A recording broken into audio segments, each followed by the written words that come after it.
how beneficial will Urdu be to the majority of particularly people from developing countries like mine, where no, the I acquisition... I understand. I'll answer you satisfactorily, inshallah, don't worry. Yeah.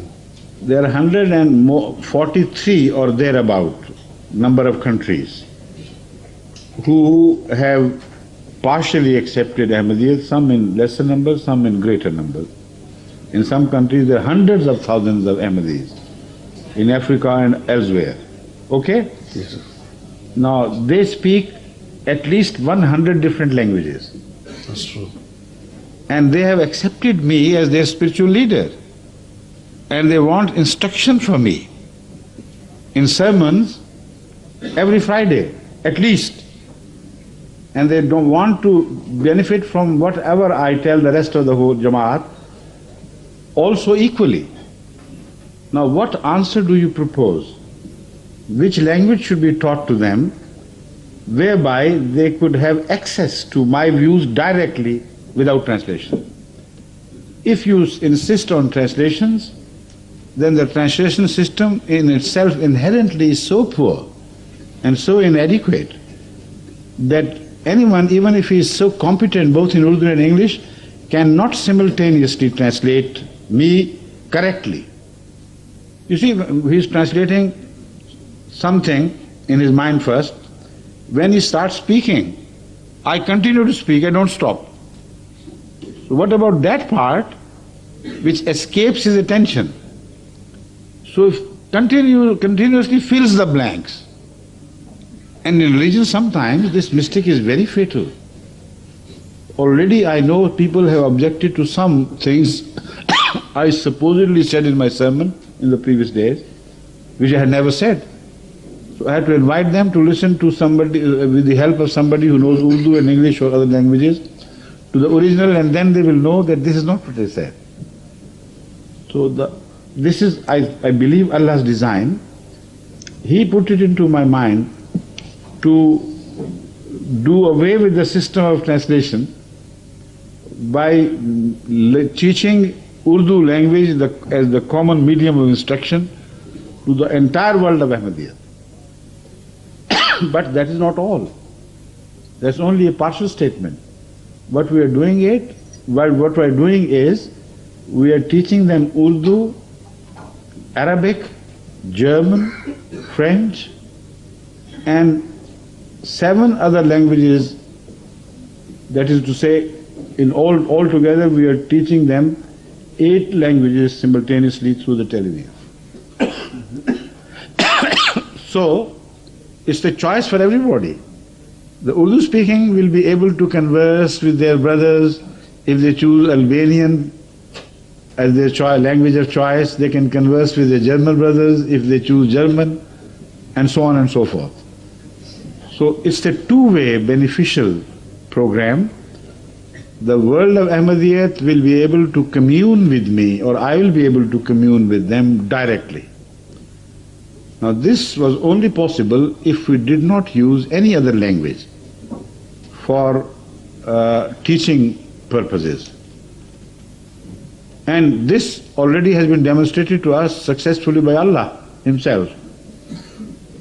You belong to Sierra Leone. Yes, Hazm. Do the Sierra Leone mothers teach their children the language they speak, or do they not? The language they speak? Yes. Well, naturally... When you were a child, your mother taught you how to speak your language, didn't she? No. Your father did? No, I got it automatically. From where? From them. That is not automatically. They were consciously trying to teach you a language for which they have no help from any other language. Because a child was born blank, and they succeeded in doing it, despite the fact that none of them was trained in the art of teaching, like Bachelor of Art or Master of Art of Teaching. Illiterate mothers, illiterate fathers, and the society around, they taught you, and they are teaching other children, not only in Sierra Leone but all over the world.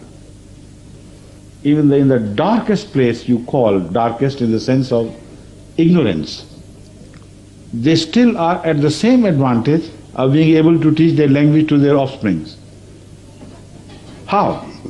Not without the help, with the help of a language, but by gestures, by showing things repeatedly, by naming the things in their presence, and by creating an interest in the new things they are saying. They imitate. And with the process of imitation, many a time what is taught to them they don't understand. And the parents go on and on and on. They don't care whether they understand, they know they would ultimately understand. Because this is how Allah has taught us the system of teaching languages. You know what, layer after layer of some knowledge is laminating the brain cells at different scales, different levels. These layers do not become prominent to the person whose mind is being, provided with some layers of some knowledge. Because most often it begins its journey from a lower place in the brain, which is called unconscious or subconscious brain. The child does not seem to be learning anything. You say, come on here, come with me, oh my darling, come and hug me, and he doesn't know. But he responds to gestures, of course. But after a while, when the level rises to the level of his consciousness, suddenly he begins to speak. So that is the measure and the style which I have adopted for teaching Urdu and other international languages to the world of Ahmadiyyat.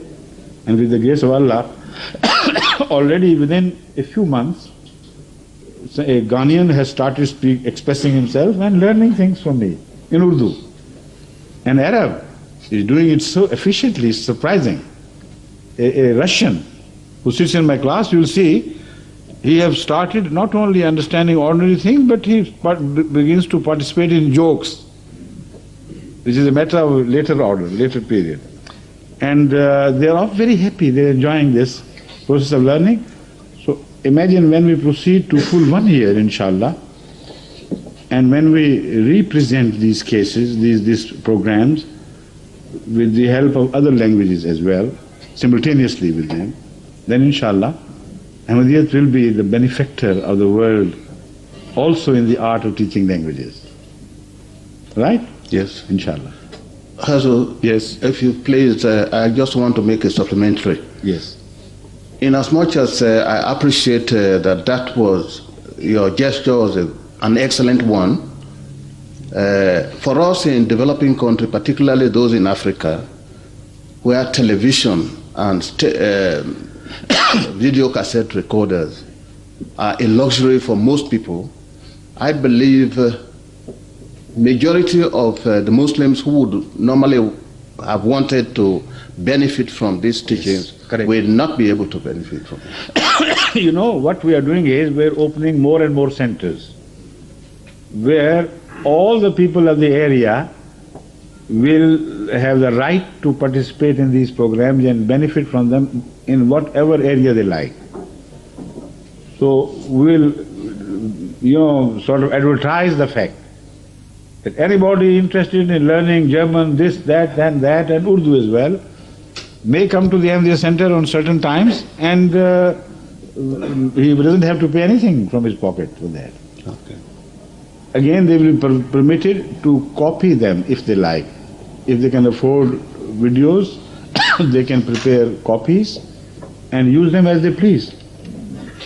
We will not forbid them to use them privately like other television programs are most often forbidden for the ordinary people to copy and reproduce. So this way, inshallah, gradually, it will begin to spread, the benefit I mean. Thank you, sir. Thank you.